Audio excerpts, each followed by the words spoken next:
Chop, chop. Is the Quran, no, I'm going to chop you. Does the Quran call itself a detailed explanation of all things, yes or no? Yeah, I'm going to answer you. So the Quran does say that, and the way we understand it is that the Quran is... I don't care how you understand it. Does it say it or not? I don't care. No, I'm not. Look, brother, look. Because the sound of your voice in and of itself irritates the hell out of me. I'm going to ask you the question one more time. Because this crap that you try to play with other people, it doesn't work on me. I don't know why you keep calling thinking you're going to get one off, because you're not. So I'm going to ask you one more time with your little imposter profile. Why does the Quran call itself a detailed explanation of all things if you are now going to a narration that came out centuries later? Why? Sounds good. I'm going to answer you.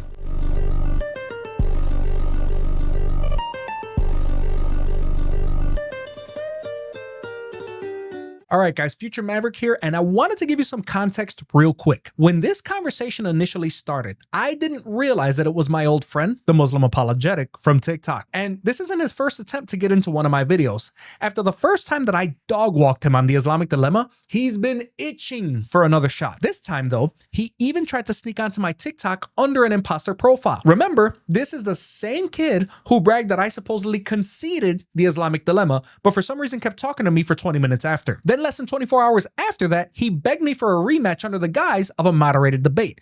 A debate that you guys can see here, he later made excuses and ducked out of. Now ask yourself, if you actually defeated someone, why are you the one chasing a rematch? Grafted immediately caught on to who he was, and I followed suit right after. By his cadence and tone alone, it was obvious. Sure enough, he trotted out the classic "don't run" line. Now, I'm not sure who's running, but it's Muslims who seem to say that reflexively, even when nobody's running at all. I mean, honestly, who's going to run away from some scrawny kid who's about as threatening as a fruit fly? I just don't get it. Anyways, guys, let's check this interaction out and we'll talk more about it on the other side. Let's man up. A lot of people like to say that the Islamic dilemma, do you know what the Islamic dilemma is? I heard of it, yeah. So you're not sure what it is? Kinda. Okay. So the Islamic dilemma is basically the notion that the Quran affirms previous scriptures as far as the Surah and the gospel, but simultaneously contradicts it in other parts of the Quran. So obviously we know this to be fallacious. We know this to be self-refuting, and it is impossible for a book that is supposed to be the word of God to refute itself, right? So, for example, it says in 1094 to consult those who are reading the scriptures before him if he's in doubt, right? Now, those scriptures at that time we know already had the foundational events of Christianity in them, as Jesus being God, the crucifixion, his sonship to the Father. But these are things also that are contradicted in the Quran. So we ask ourselves, if the Quran is saying that Muhammad should go to those scriptures, which we know have that information in them in the 7th century and today, why later does it deny those very same foundational events? But doesn't Muhammad say that the scriptures are corrupted? No. Wait a minute. But I Like a Muslim apologetic. couldn't. Don't run. I could have sworn there's a narration of him confirming. That sounds like a TMA voice. Right. I know. What narration are you talking about? Yeah, so it's found.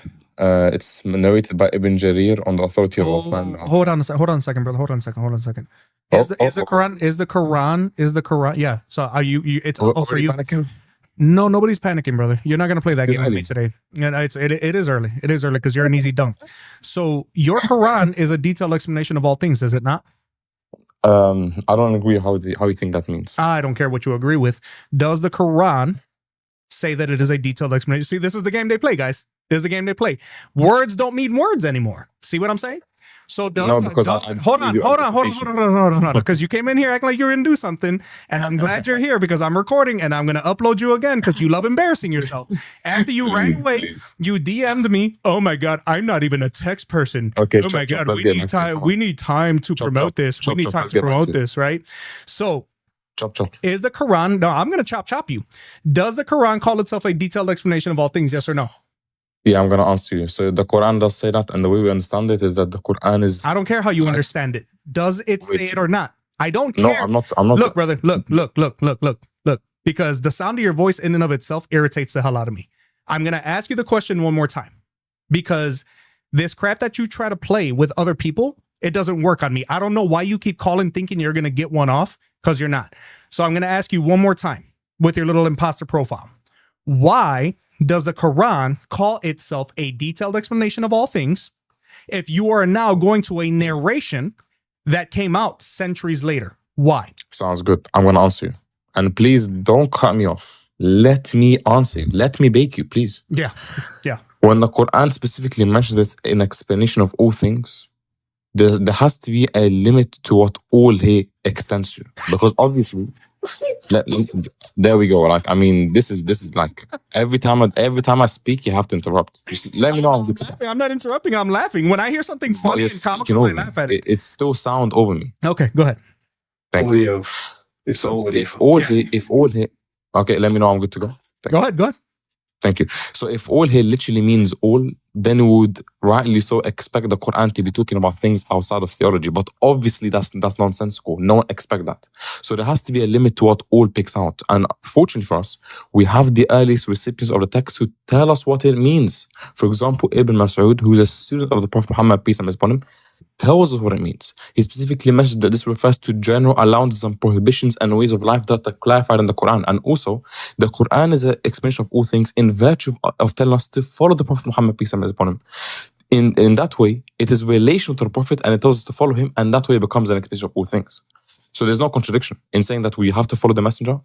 And also this is a different argument. Can you stick to the narration? Because he didn't say that. I'm gonna stick to it because I don't.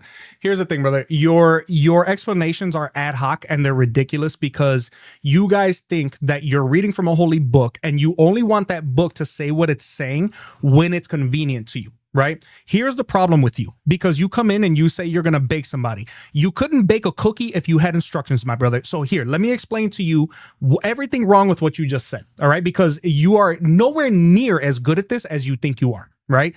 If the Quran says that it explains all things, that according to you doesn't mean all things in Surah 1689, then either all means literally everything from astrophysics to engine repair, my brother, or it means something more limited. Muslims like you like to admit that it can mean literally everything because the Quran doesn't tell you how to fix a well or farm camels or build a house, right? So now you're playing word games, right? Now, here's the problem with that.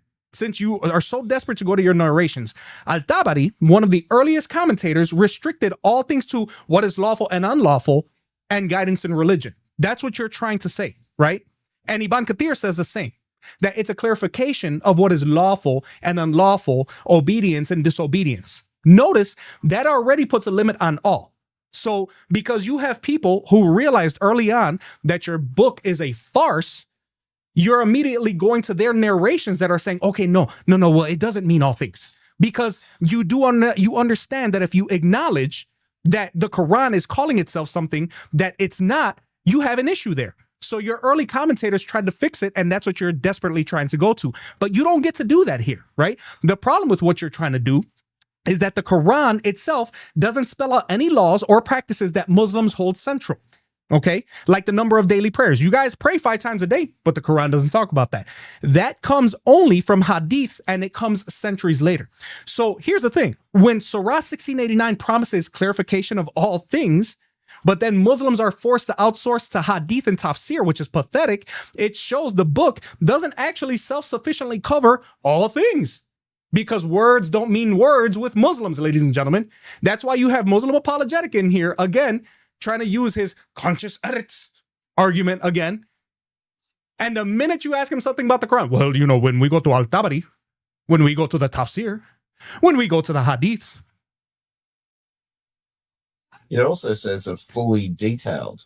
right? So it's not just all things, but it's all, fully detailed. all doesn't mean all. All doesn't mean all. He's there. All Correct. doesn't mean all. He's still. I Go can ahead. respond now? Yeah, you can respond. Yeah, go ahead. Thanks so much. I hope that you give me the same charge that I gave you of letting you speak. That's okay with you? Thanks so much. So I'm going to address every single point that you made. I'm going to decimate them one by one. The first point that you made is that I quoted someone like At-Tabari. And At-Tabari comes centuries later, and what they do is they basically read back into the texts in order to hide up the contradiction that's clearly in the Quran. First of all, you blundered. I didn't even quote At-Tabari. Nor did I quote Ibn Kathir. I quoted someone. Here, so I'm going to help you out. I'm going to help you out. I'm going to help you out because you clearly don't know how to listen. All right. I didn't say that you quoted Al-Tabari. I said that you quote people like him because those people came later to undo the blunders of your book. This is the problem with him. He doesn't know how to listen, right? But then again, this is the same guy who thinks that because I humor him and say that, sure, let's go with your Quranic author didn't believe in the crucifixion. You conceded the Islamic dilemma. How stupid can you be to think that you're going to call here and think that you're going to run the show? Stop calling my show. Stop saying pathetic things like words don't mean words. All doesn't mean all. All doesn't mean all. So essentially, he's telling us that the Quran doesn't know what it's talking about because the Quran calls itself a detailed explanation of all things. As a matter of fact, here, let's really bake them because apparently none of this matters anymore. In Surah 6:114, it calls itself a book explained in detail. 1689, it calls itself a clarification of all things. In Surah 41:3, verses explained in detail. In Surah 12:111, a detailed explanation of all things. This is what it calls itself. But what does the Muslim failure and his little trolls in the comment section, what do they neglect to tell you? That, oh, no, well, we don't have to listen to the Quran. We don't have to actually say that it means what it says, because later on, when you go to the narrations, guys who came 300 years later, they read back into the text and they say, wait a second, that's not what that means. It doesn't mean all. All doesn't mean all when it's saying that it's all, when it's a clarification of all things. This is why your religion is failing. This is why people are laughing at you. You're never going to win here, brother. You know why? Because Jesus is the truth, the way, and the life. Do yourself a favor also, bro. I don't want YouTube reaching out to me again telling me that you're stealing my videos. Please stop it. It's pathetic. All right. I don't know why you guys do it. I don't know why you would take somebody's video and then re-upload it as your own, thinking that they're not going to catch on to that. It's sad, man. It's really sad. It's sad. You got to get a life, bro. Seriously. All doesn't mean all, ladies and gentlemen. All does not mean all. Because we're going to appeal to idiotic tafsirs of people who realized centuries later that the Quran contradicted itself. And because it contradicted itself, it means that people were trying to run damage control. If this is the epitome of you guys and your apologetics, y'all need to get you need to go to Jesus Christ, man. You need to go to Jesus Christ. This isn't even sad anymore. It's pathetic. Go ahead, Word. What's up, man? Yep. Hey, hello, good evening, guys. Good to see you. What's up, man? Can I address the elephant in the room? Sure. How is it that the Quran says that it is an explanation of all things, but then you have to go somewhere else for clarification what that actually means? Yeah, that's what he did. That's what, according to him, he was gonna bake me on and decimate me on, because according to him, and I knew that it was Muslim Apologetic, Grafted. I knew it was him. He's so desperate to talk to me after running from a formal debate while we were live, and I've showed you guys. I'm pretty sure you guys have seen the DM messages, right? Where he's like, I can't do a formal right now. We need time. We need time to promote it. Bro is talking like if it's a heavyweight boxing fight. Bro, do you want to have a formal or not? Oh, I'm sorry. We can't because you didn't have time to promote it. Just stop being a girl. Stop making up excuses, man. Stop making up excuses. I can't do a formal right now, yeah, but I can pretend to be a Shahil. Yeah. I can do that. Yeah, I can do that. Night. I don't have time to have a formal, but I can be in your comment section.